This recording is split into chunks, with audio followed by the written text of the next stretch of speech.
Hola a todas, bienvenidas al podcast de Psicólogas para Psicólogas, un podcast de EUNIP, la Escuela Universitaria de Psicoterapia Integradora.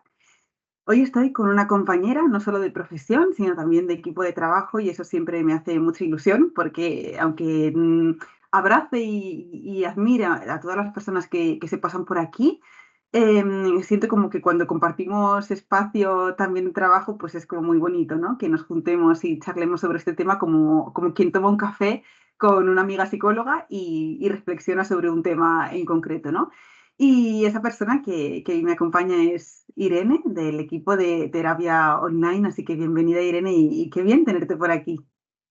Hola, muchísimas gracias, Isa. Un montón de ganas de estar por aquí, la verdad. Sí, qué bien. Y además también Irene está aquí porque ella abrió la posibilidad de crear un espacio para hablar del tema del que vamos a hablar, que es el cómo enfrentar la depresión siendo psicóloga, ¿no? Por ponerle un título y luego ya lo iremos desgranando. Pero ella también desde su propia experiencia personal nos abrió la posibilidad de poder compartir cómo ella como psicóloga transitó el atravesar una depresión.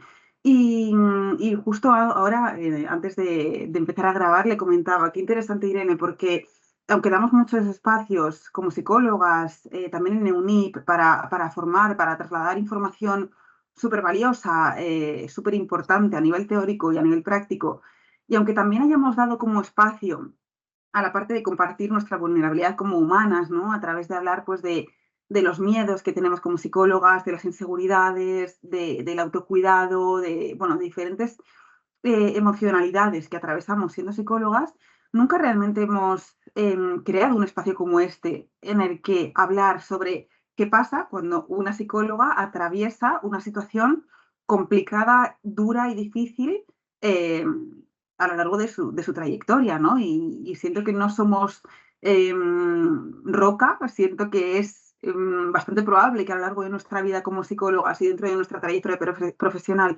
no solo atravesemos diferentes emocionalidades desagradables, sino también auténticos problemas de salud mental. Entonces, claro, esto es todo un tema y me alegra mucho, Irene, que lo trajeras, que abrieras este espacio y que hoy podamos hablar de esto gracias o a través de tu experiencia personal. Entonces, yo quizá antes de hablar como de lo peculiar, iría un poco como a lo general, ¿no? Y luego ya como un embudo vamos de ahí tirando. Estupendo. Pero un poco en relación con esto que decía, ¿cómo sientes, Irene, que afecta el hecho de que como psicólogas podamos atravesar o transitar cualquier tipo de problema de salud mental a la hora de hacer intervención, ¿no? Porque claro, pienso, ¿crees que es compatible una cosa con la otra? Llegar a un punto en el que quizá no. Pues creo, bueno, en primer lugar, muchísimas gracias, Isa, por el espacio. Creo que, bueno, va a ser un podcast muy interesante y espero que a muchas compañeras y compañeros les pueda servir, porque efectivamente, además de ser psicólogas, somos personas, eso debería estar delante, ¿no? Entonces, eh, creo que va a ser muy útil y tengo muchas ganas de poder abrirme y compartirme.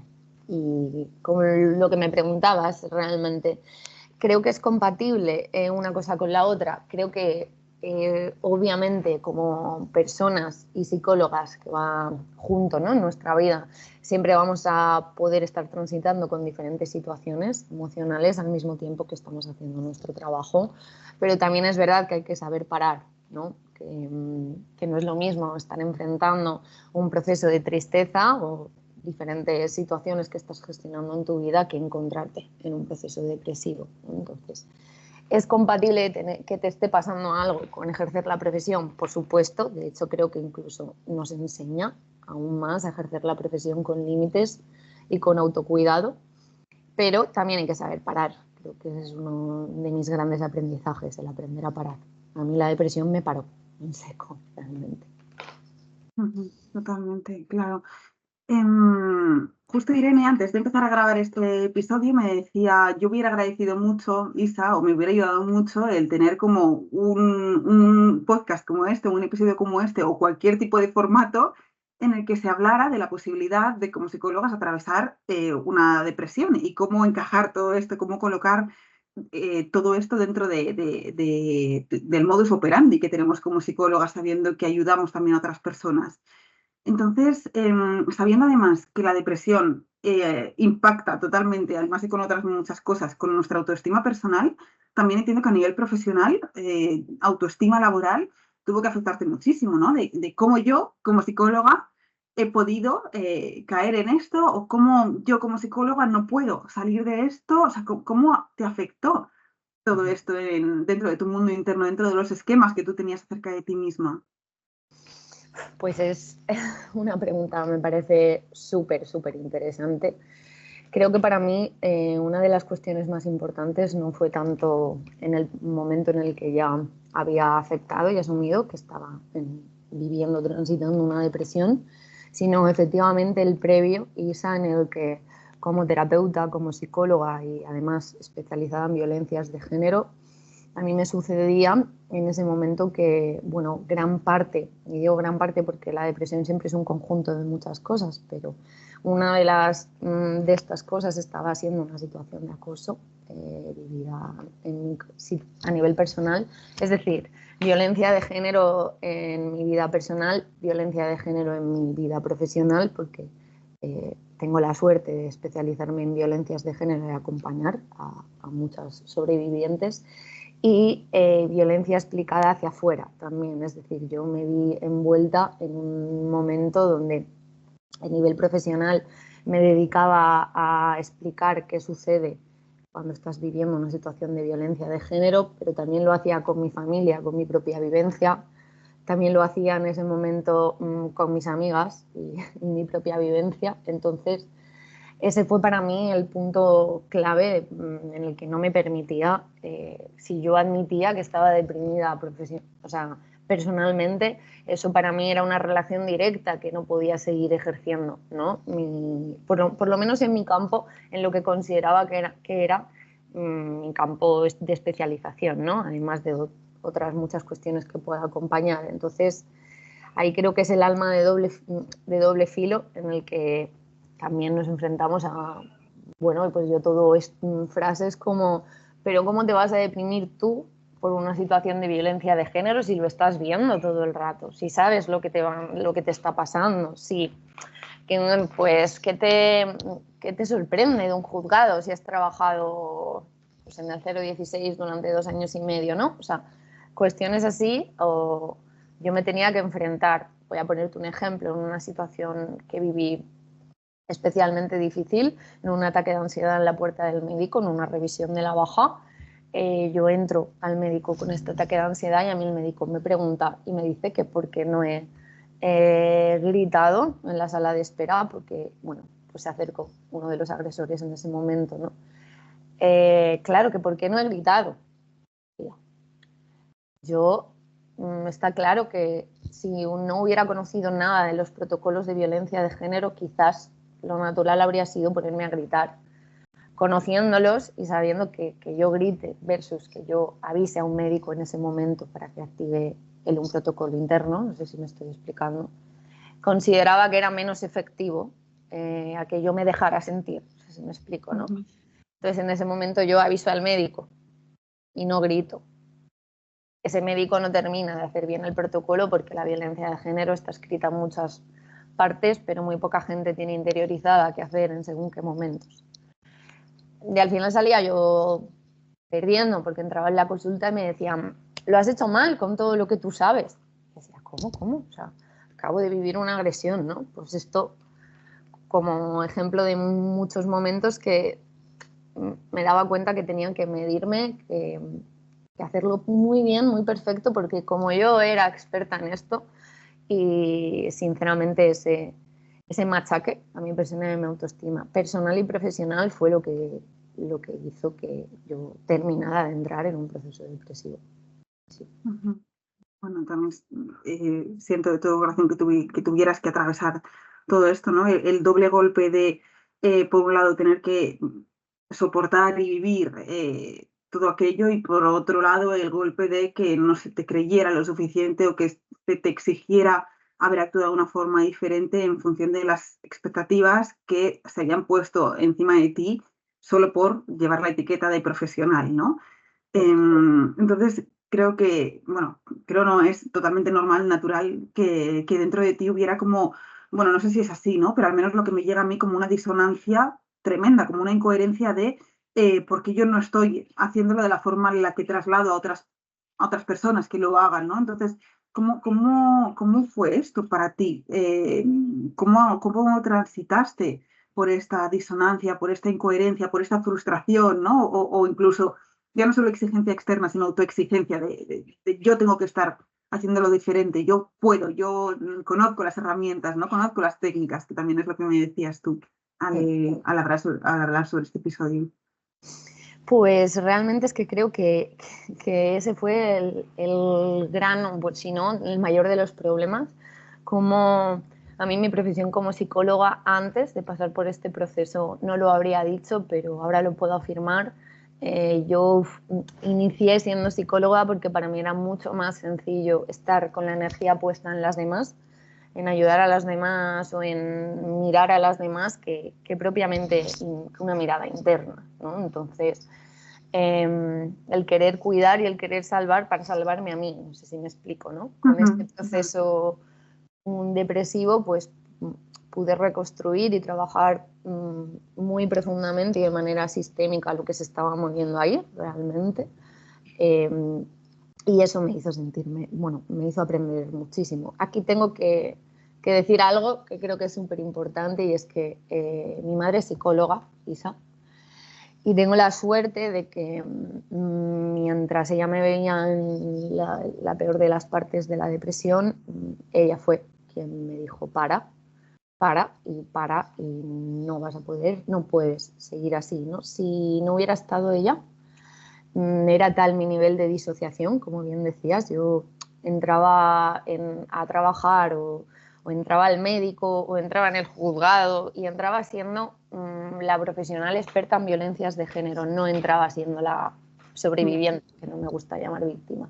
Entonces, fue mi madre la que, además, teniendo mi edad, yo no creo en las casualidades y todos los procesos o casi todos se repiten cuando no los miras profundo, ¿no? Y los transmutas, los sanas. Yeah. Mi madre pasó por un proceso depresivo más o menos en mi edad y ella fue la que, aún yo estando muy asustada y sabiéndome todas las teorías, el hecho de poder cerrar los ojos y no poder dormir o no poder parar la mente, a mí esto me aterrorizaba mucho más porque sabía que estaba, la teoría me la sabía, ¿no? Entonces necesitaba que mi madre me dijera que no estaba sola, que esto iba a pasar, ¿no? Y empezar a asumir que yo no tenía por qué seguir explicándole al mundo entero lo que estaba pasando, que mi clic importante era que como psicóloga sí me tocaba explicar la depresión y hacer psicoeducación, pero sobre mi dolor no podía hacer psicoeducación porque quien no lo entendía o quien yo no vivía como que lo estaba entendiendo, mejor dicho, lo estaba acompañando, eso me generaba un nivel de dolor, un nivel de duelo, era como encima que me estoy esforzando en explicártelo, no lo está, bueno, y creo que no hay que explicar la depresión. Socialmente nos obligan a explicar la depresión muchísimo, ¿no? O sea, sigue estando muy estigmatizada, sigues yendo al médico temblándote la voz, o sea, yo que tengo mucha suerte, Isa, con el médico de cabecera que me acompañó en este proceso, porque conozco, lamentablemente conocemos casos de personas que estamos acompañando, ¿no? Somos estupendas y se enfrentan a todo el estigma de estar pues, en una baja laboral por depresión, ¿no? Y aún así, tratándome súper bien en el médico y sintiéndome entendida, era yo la que ya me machacaba porque yo no estaba pudiendo trabajar, porque no era útil, porque no. Y normalicemos el derecho a estar de baja por salud mental, normalicemos el derecho a cuidarnos antes. No se puede cuidar sin cuidar de nosotras mismas, eso es imposible y somos esa profesión que cuida, ¿no? Entonces, entre otras que las hay, pero... Ya. Todo. Qué bien que tuvieras a tu madre en aquel momento que hiciera como salvavidas. Y también qué gran frase esa de no podemos cuidar si no nos hemos cuidado antes a nosotras, pero también qué difícil, ¿no? Porque sabemos como psicólogas que desde ese rol y también desde esa vocación de cuidar, de disponer a otras personas de la ayuda que necesitan, a veces uno de nuestros talones de Aquiles como profesionales es el hecho de pedir ayuda, ¿no? Como que esto es un paso que se nos hace un poco bola Mm, y nos resulta muy complicado. Entonces, pienso más aún, ¿no? Cuando hay encima de ti una nube, ¿no? Llamada depresión, que encima te hace creer o que no la mereces, o que no la necesitas, o que tienes que poder sola, o que también te quita como todos los recursos para poder llevar a cabo cualquier tipo de acción, entre ellas pedir ayuda. Entonces, claro, como psicóloga, aceptar esa ayuda cuando la estás realmente necesitando desde un lugar también urgente. mm. Yo creo que esto es súper importante, Guisa, y que yo creo firmemente en que toda persona, no Sí, psicoterapeuta, o sea, no psicólogo o psicóloga, pero creo que toda persona nos haríamos no sé, un gran favor como sociedad si todas fuéramos a terapia. Esto creo que es algo, pero no desde la urgencia, ¿no? O desde tener que afrontar, sino un espacio de autocuidado, de autoconocimiento, de entendernos, de aprender a gestionarnos, porque nadie nos enseña emocionalmente, ¿no? Entonces, esto sería como lo primero que yo diría. Y lo segundo es que siendo terapeutas, siendo psicólogas, creo que tener un espacio donde puedas ir a ser tú en ese momento la persona a la que te acompañan, te escuchan, te aconsejan, te guían, creo que es ultra importante, ¿no? Para mí el momento clave, el clic de, vale, tengo que pedir ayuda, fue en el momento en el que yo fui consciente que yo estaba pensando todo el rato en trabajo, todo el rato. O sea, quiero decir, en casos que estaban siendo reflejo de los míos, de lo que a mí me estaba pasando, pero que era mucho más fácil abordarlo emocionalmente si lo veía enfrente, que si me lo veía conmigo, ¿no? Entonces, yo me acuerdo de estar comiendo con mi familia y ponerme a llorar pensando en un caso, ¿no? O contando brevemente algo que me preocupaba. Y ahí empiezas, yo para mí fue ese clic de decir, vale, ya no sé parar, ujú, ya no sé cerrar el ordenador o salir de la consulta o salir de ese espacio y decir, vale, ahora empiezas a ir en persona, ¿no? En el momento en el que lo mío no estaba puesto en el centro nunca de la balanza porque estaba muy mal. ya, Entonces, y yo veía, además, era una doble trampa porque yo veía además como las personas que la estaba acompañando estaban mejorando, estaban cada vez mejor. Entonces ahí había esa contradicción de, bueno, yo lo tengo que estar haciendo bien, el problema no es mío, ¿no? Si estoy acompañando a otras personas y está yendo muy bien, a lo mejor es que, pero claro, al final era una excusa para no mirarme a mí, para no atenderme a mí, para no verme a mí, ¿no? Y el médico me dijo una cosa que me hizo mucho clic y luego me lo reafirmó mi psicóloga, fue en el momento en el que estés una semana, ya te digo, Isa, una semana, o sea, que es piensas en la cifra y dices, estos son los baremos que estamos manejando, ¿no?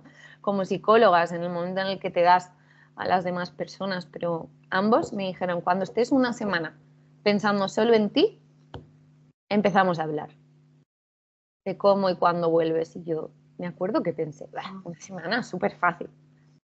Y luego, para llegar a esa semana en la que no me acordaba de ningún caso, de ningún nada más que de mí y ni siquiera con una mirada de, venga, ¿qué puedo hacer para salir de mi depresión? No, no, con una mirada de pensar en mí, en irme a la playa, en estar con mis perras, en irme a la montaña, en autocuidarme. Me dijeron que cuando eso pasara hablábamos y pasaron casi 6 meses.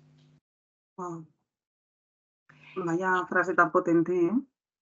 Sí, es que me Ujú, pareció, a mí ya me acompaña y la uso mucho en mis procesos ya, terapéuticos, porque fíjate, o sea, el- vivimos en un mundo capitalista que nos mantiene ahogadas en producir, producir, dar y cuidar a las demás y nosotras qué.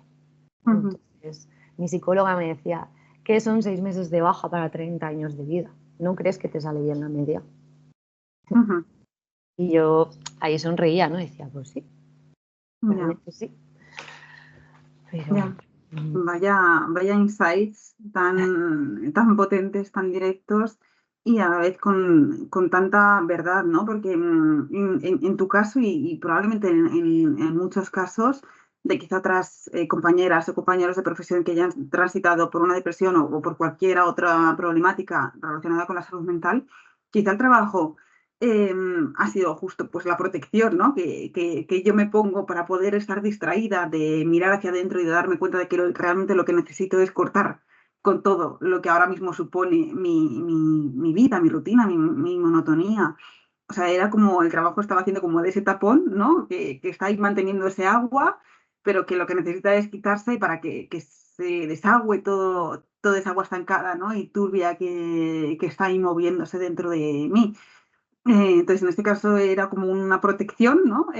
Quizá también en otros casos el trabajo supone algo de lo que me desconecto, ¿no? Porque también yo cuando pensaba en este episodio decía, claro, trabajamos en algo que está relacionado con lo vocacional, con la disposición de dar y con lo que se supone que tiene que motivarte.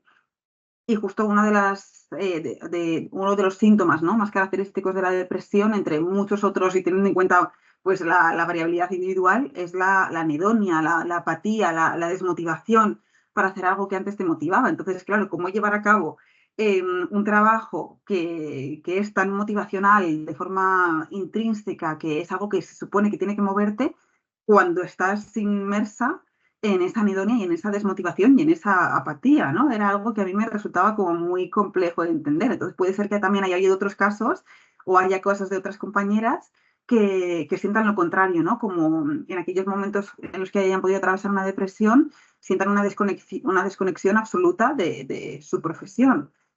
Y mm, claro, creo que puede haber mucha variabilidad individual, pero creo que el denominador común es esa dificultad para poder parar aquello que se esté haciendo, ¿no? Tanto si estás usándolo como una protección, como si estás haciéndolo desde un lugar automático.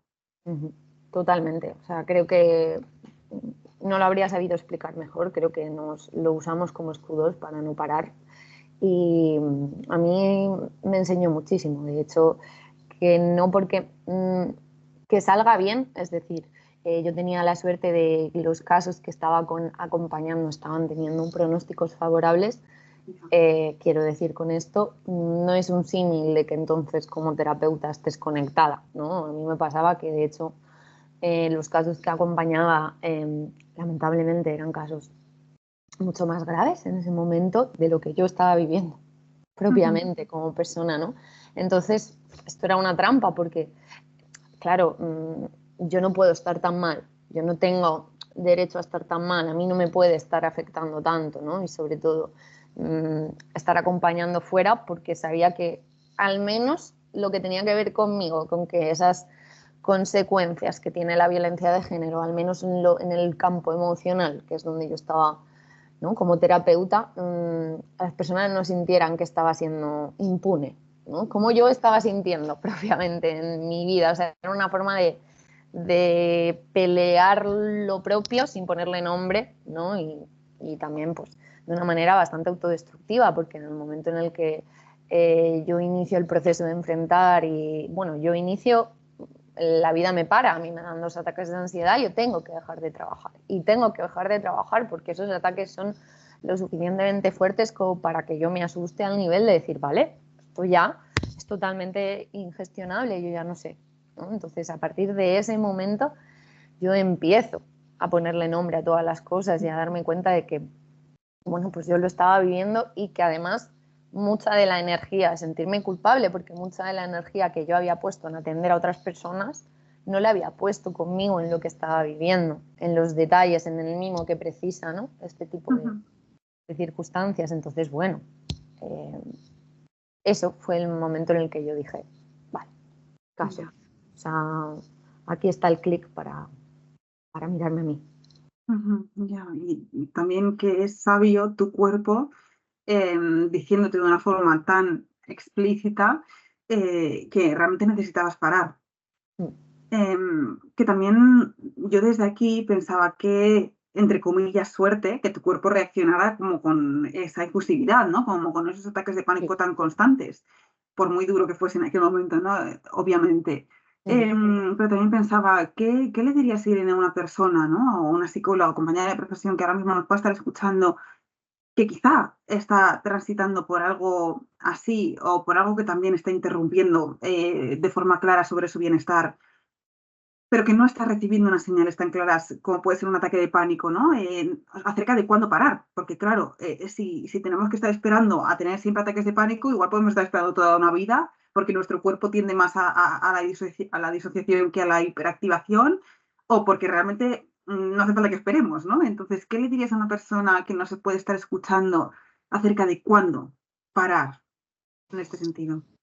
Pues es súper buena pregunta. Yo creo que, como bien has dicho, los mecanismos son totalmente diferentes para cada persona, aunque estemos viviendo una depresión, ¿no? Al final creo que también eso es parte de la problemática. Tú vas al médico y te diagnostican depresión, pero nadie te explica, ¿no? Entonces entras dentro de un montón de gente que le pasan qué cosas, que nadie te cuenta cuáles son los mecanismos, cómo, en función de qué, ¿no? Entonces entras dentro de un paquete en el que ya de por sí te sientes señalado y te sientes mal, ¿no? Entonces, mucha explicación en la depresión y cuándo parar. Para mí, la clave es que podamos entender y podamos interiorizar que no podemos cuidar si no nos cuidamos a nosotras mismas. Y a mí, mi madre me dijo una frase que de estas que también estoy diciendo algunas que otras en el podcast, que se fueron conmigo, ¿no? Son esas frases que te quedan en el pensamiento, ¿no? Y a mí, yo me repetía a mí misma, ¿quién cuida a las que cuidan? ¿Quién cuida a las que cuidan? Y me acordaba de mi abuela. O sea, me acordaba de mis abuelas, que para mí son, pues, ese referente en los cuidados, de decir, jolín, si ellas se lo hubieran podido preguntar, seguro que me habrían parado, ¿no? O sea, de hecho, mi yaya, que estuvo a mi lado mucho, mucho, al principio no entendía qué me pasaba, ¿no? Entonces, al principio, la forma de acompañar es, venga, ponte, sal de la cama y vamos, venga, alguna frasecita de estas de, tú no puedes estar así, con lo fuerte que tú... Hasta que yo la paré y le dije, sí que puedo estar así, necesito estar así y necesito que por primera vez acompañéis mi tristeza en vez de acompañar yo la vuestra. Y esto es muy complejo porque a nivel familiar tenemos roles, ¿no? Y esto también se despertó. Pero para mí lo que le diría a una compañera es que es el momento de que te acompañen a ti, ¿no? Porque te toca, porque te lo mereces y porque puedes permitirte dejarte en buenas manos, sobre todo para que así además después seas una profesional diferente, ¿no? O sea, sabiendo poner límites a ti misma y sabiendo autocuidarte podrás cuidar mejor a las de enfrente, seguro. Mm. Y que Oh, las pues, pausas muchas veces sirven para cargar la energía, no es un adiós, no es un abandono a las pacientes, es un mira, me tengo que ir durante X, necesito recuperarme, o sea, nos vemos en terapia un montón de casos donde hay una lucha continua y constante, ¿no? Para superar todos los factores vinculados a la depresión y yo lo trabajo mucho, ¿no? O sea, vamos a vencernos, vamos a dejarnos caer, vamos a dejar de pelear con esa sintomatología, vamos a ver qué pasa cuando dejamos de pelear y abrazamos. Sí, estamos deprimidas, ¿no? Yo luego lo decía, sí, estoy deprimida, ¿no? Y la gente miraba así como con una cara de rechazo brutal, en plan, sí, estoy deprimida y estoy en la montaña, estoy deprimida y estoy dando un paseo, estoy deprimida y estoy, ¿no? Y creo que eso fue la clave. Aprovecho, Isa, para decir algo que creo que es importante y me acaba de venir a la mente. También creo que es ultra importante que ojalá, eh, yo tuve suerte con mi médico de cabecera, pero lamentablemente esto no es lo habitual. Nos encontramos ante un sistema biomédico que se deja fuera la salud mental, que mantiene cuerpos pero no vidas, y nos vemos enfrentándonos a muchísimos casos de personas que lo pasan especialmente mal cuando son diagnosticadas con una depresión por el propio estigma, la desinformación y las malas formas. A mí personalmente siempre se me trató bien, médico de cabecera como he dicho, pero cuando yo me enfrenté a las revisiones de la mutua, yo viví una situación que salí de allí y llamé a mi madre y a mi padre diciendo, no puede ser esto que me acaba de pasar. Yo estaba un poquito mejor, yo estaba yendo a terapia semanal con mi terapeuta. A mí estaba en ese proceso de, venga, toda la energía puesta en mí, en recuperarme y en estar mejor. Pero bueno, la depresión tiene unos tiempos y los tiempos no son tiempos capitalistas, ¿no? O sea, son tiempos emocionales, son tiempos profundos. Y entonces 6 meses puede parecer mucho, pero para un proceso depresivo, bueno, o sea, ni mucho ni poco, cada persona necesita su tiempo, ¿no? Ujú. Y voy al grano y es que en esta revisión, a mí me revisó una psiquiatra en la Mutua. Isa, fue una consulta en videollamada de una psiquiatra. Estuvo conmigo 10 minutos. Que me dijo, pero ya, bueno, me preguntó, cuéntame un día tuyo, ¿no? Y recuerdo que yo estaba en ese proceso de permitirme estar deprimida, de Ujú. hacer esfuerzos y le dije, bueno, pues yo me levanto, intento tener una rutina, salir de casa. ¿Cuántas horas duermes? 4, 6, no sé, depende. Vale. Intento salir de casa, contactar con la naturaleza, luego intento leer, cocinarme algo.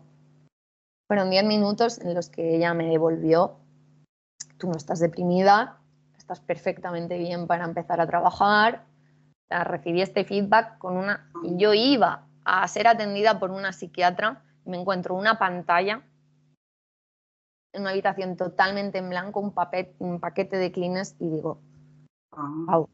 Y esto con encima el clic de tu responsabilidad y bueno, y lamentablemente culpa, estar de baja y que ese sea la mutua de tu trabajo. Empiezas a elaborar y a decir, ¿cómo?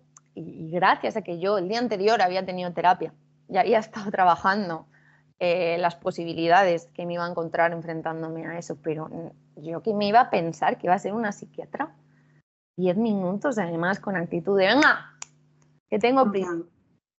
O sea, para mí fue salir de allí y entender aún más lo podrido que está el sistema en cuanto a la salud mental, lo importante que es el derecho a la salud mental y lo difícil que es como una persona enfrentarte, porque yo salí de allí y llamé a mi padre y a mi madre, que son psicólogos, y llamé con un discurso de, me ha pasado esto, mirar qué fuerte, mirar qué lamentable. Pero yo ya tenía ese privilegio de poder ir con esa información, de decir, ¿esto qué es? Pero me ponía en la piel de cualquier persona que yo había acompañado sin esas herramientas previas y decía, ¿esto qué es? O sea, que entonces, ¿qué pasa? Que porque yo intente salir de mi cama, intente comer, intente estar en contacto con la naturaleza, entonces ya no estoy deprimida. Estoy en el proceso, ¿no? Y entonces, bueno, creo que es algo que puede servirnos mucho para también poner límites en que no todas las profesionales de la salud y de la salud mental nos van a tratar bien, y menos en procesos en los que, pues eso, mutuas de trabajo, presiones, ¿no? Hemos llegado a ese nivel y creo que es importante mencionarlo para resistir. Sí. Yo, de hecho, a esa psiquiatra se lo dije. O sea, antes de terminar le dije, puedo decirte una cosa, me parece que esto es lamentable, me parece que revictimizáis, me parece que tratáis fatal a las personas, esto es increíble, pero me dedico a esto y espero, vamos, que esto seguramente no serviría, ¿no? Pero bueno, las cosas hay que nombrarlas porque si no, no existen. Total. Wow, es realmente impactante. Y está bien que lo digas porque aunque las personas que nos están escuchando son psicólogas, que puede que partan también de ese privilegio del que tú hablabas, ¿no? De tener como una mirada mucho más crítica y muy consciente acerca de lo importante de la salud mental, en momentos en los que esas bases dentro de nosotras a nivel emocional tambalean, también es probable que tambalee ese ojo crítico, ese ojo consciente y que nos acabemos creyendo que realmente no es tan importante aquello que estamos atravesando, ¿no? Entonces, creo que es importante recordar esto en momentos sobre todo de mucha vulnerabilidad, de mucha fragilidad, en los que es fácil que caigamos, ¿no? en las voces externas y en lo que éstas nos trasladan. Así que también está bien que lo hayas comentado. Y de aquí también, de lo que decías, para mí nace una pregunta que también es importante.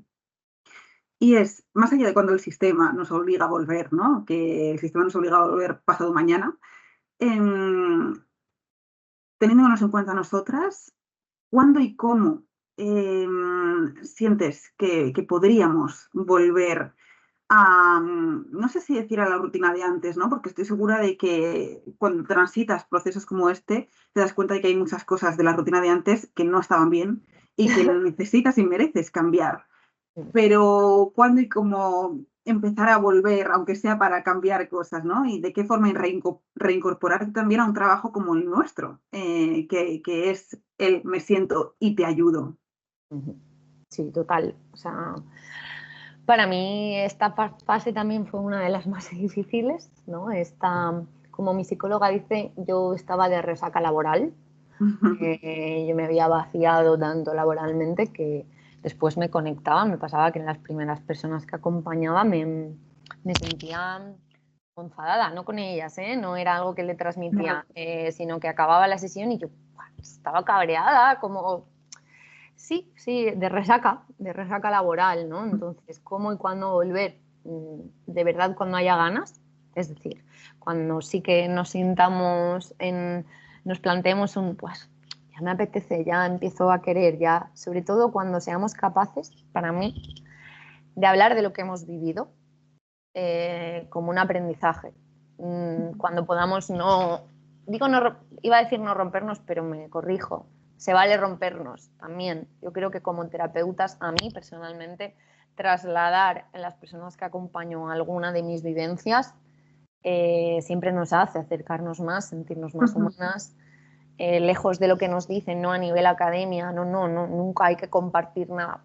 Pues bueno, yo cuando acompaño depresiones lo digo, yo he vivido un proceso depresivo, entonces sé un poquito más de lo que estoy hablando, ¿no? Y creo que en ese momento en el que empieza a despertarse y en el que puedas volver con límites y puedas volver obligándote a ponerte reglas de autocuidado que antes no tenías, ¿no? Primero es una obligación porque hay que introducirlas en la rutina laboral y luego se convierte en, bueno, en rutina, ¿no? Propiamente dicho. Y creo que además es súper importante entender que dedicándonos a acompañar a la salud mental, no podemos trabajar 40 horas semanales. O sea, es insostenible emocionalmente. Si ponemos el corazón, pongamos también límites en el tiempo que dedicamos para que sea tiempo de calidad, de conciencia plena, de escucha, con todas las energías conectadas y que no entremos en la rueda de ser pues esas terapeutas que ya se sientan y ¿no? Poniendo barreras y entendiendo los mecanismos, pero que nos cuidemos y que enseñando a poner límites en ese cuidar y a no... Cuanto más uno es mejor. Esta fue mi manera de incorporarme, ¿no? Pues si puedo atender a X personas al día ya me va a parecer súper bien. Voy a dedicarme entonces la mañana a irme a hacer deporte, o sea, ponerme ese tipo de rutinas que no sea luego centrarte energéticamente solo en acompañar, ¿no? Y para mí, cómo y cuándo volver y sobre todo, creo que solo se puede volver y solo se puede trabajar como psicólogas en salud mental en esos espacios donde te sientas cuidada, pero cuidada de verdad. O sea, a mí en este proceso de la depresión laboralmente yo así no me sentí, no estaba aún en Somos Estupendas y esa fue una brecha que me hizo luego volver y ser consciente de que había un dolor y que yo no podía cuidar como cuidaba a nivel emocional si en ese proceso de vulnerabilidad no me había sentido cuidada.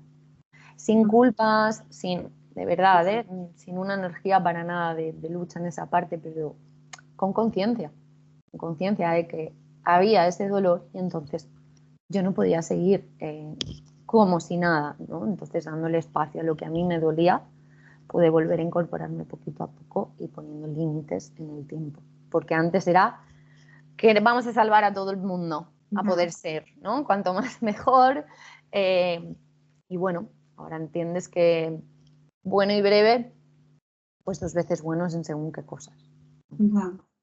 Creo que esto también es crecimiento postraumático. Sí, total. Em, esto es lo que pensaba todo el rato, ¿no? Cuando de algo tan oscuro, tan doloroso, em, tan difícil de transitar, de repente extraes tanto significado, extraes tantos aprendizajes y lo llevas a tu rutina, ¿no? También habiendo interiorizado la idea de que no mereces eso y de que volver no significa volver tal cual, ¿no? Sino volver a incorporarte, pero de una forma nueva y distinta hecha a medida para tu ser actual, que ha cambiado de alguna forma a nivel personal y a nivel laboral respecto de cómo eras o de cómo te movías, quizá antes, mejor dicho, que cómo eras, más cómo te movías, cómo te comportabas en sociedad y a nivel laboral. Y para mí esto también es crecimiento postraumático. Totalmente. Y creo que es, no sé si es la palabra adecuada, ¿no? Pero muy bonito también que tu rutina ahora se ajuste a ti y no al revés, ¿no? Y creo que ese es el camino para todas las personas que quizá también nos puedan estar escuchando identificadas con esto. De hecho, creo que, como decías, es bonito, yo sí que lo siento así, lo siento ultra transformador, yo lo digo en todos los espacios que puedo. A mí la depresión me hizo conocerme de verdad, me hizo transitar un Irene 2.0, que es esta nueva Ujú. versión, donde cuando cuido ahora cuido consciente y de manera elegida, no cuido como un mecanismo, ¿no? Y son cuestiones emocionales tan profundas, tan complejas, tan inconscientes, que cuando las trabajas, además, como terapeuta, a mí, se lo decía a mi terapeuta, ¿cómo has hecho eso? O sea, ¿no? Ujú. El poder llevarte al aprendizaje, además de personal y propio profesional, decir, wow, o sea, yo aquí así no habría podido llegar nunca, claro. Si yo ahí tengo una herida que no me he mirado, no puedo pretender llegar ahí, ¿no? Por eso digo que me parece ultra positivo que sea un aprendizaje postraumático y que ahora yo tenga otro tipo de límites totalmente diferentes y sea mejor. De hecho, también hay que entender cómo en ese proceso hay mucha gente que se marcha, que se va, Ya. que ya no acompaña, ni laboral, profesionalmente, ni personalmente.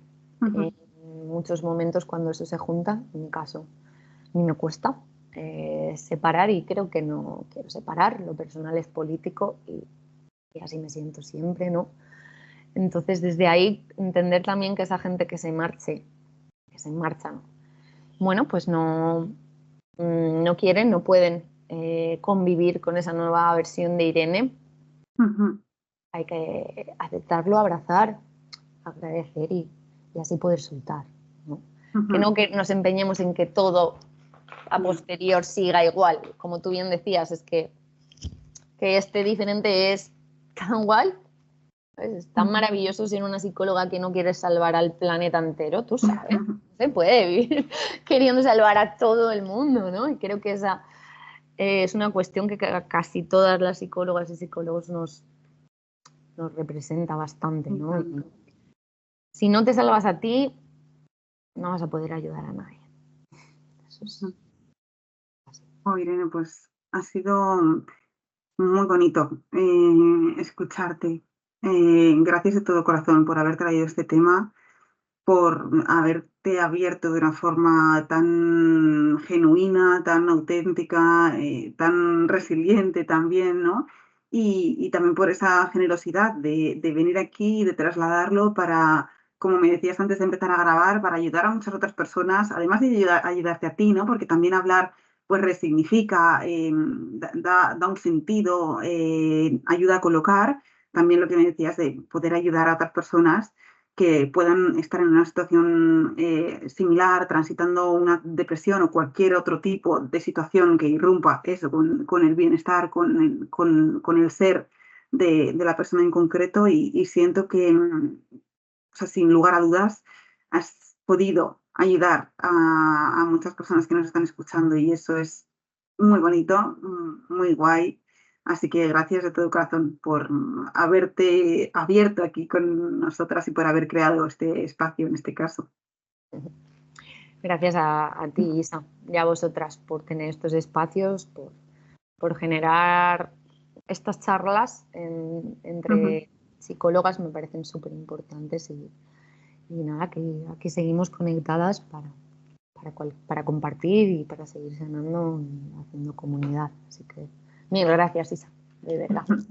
A ti y a todas las personas que han estado también al otro lado cediéndonos parte de su tiempo del día de hoy al escucharnos. Espero de todo corazón que os haya aportado y aunque no sea ahora, ¿no? El que este mensaje llegue con la importancia que tiene, quizá de repente dentro de un año o dentro de 3 meses hay algo de aquí que rescatáis y hay algún mensaje que, como decía Irene, pues se queda con vosotras y de corazón espero que sea así. Así que gracias también por estar al otro lado. Recordad que hay toda una red de manos que pueden y que quieren sosteneros, así que pedid ayuda, supervisad a nivel emocional cómo os estáis sintiendo con los casos o con vuestra profesión o con vuestra persona y recordad eso, que no estáis solas, que primero sois vosotras y luego ya todo lo demás y nosotras estamos también aquí. Así que nos vemos o escuchamos, mejor dicho, en el siguiente episodio de la semana que viene. Gracias y gracias de nuevo, Irene. Un abrazo. Muchísimas gracias. Un abrazote.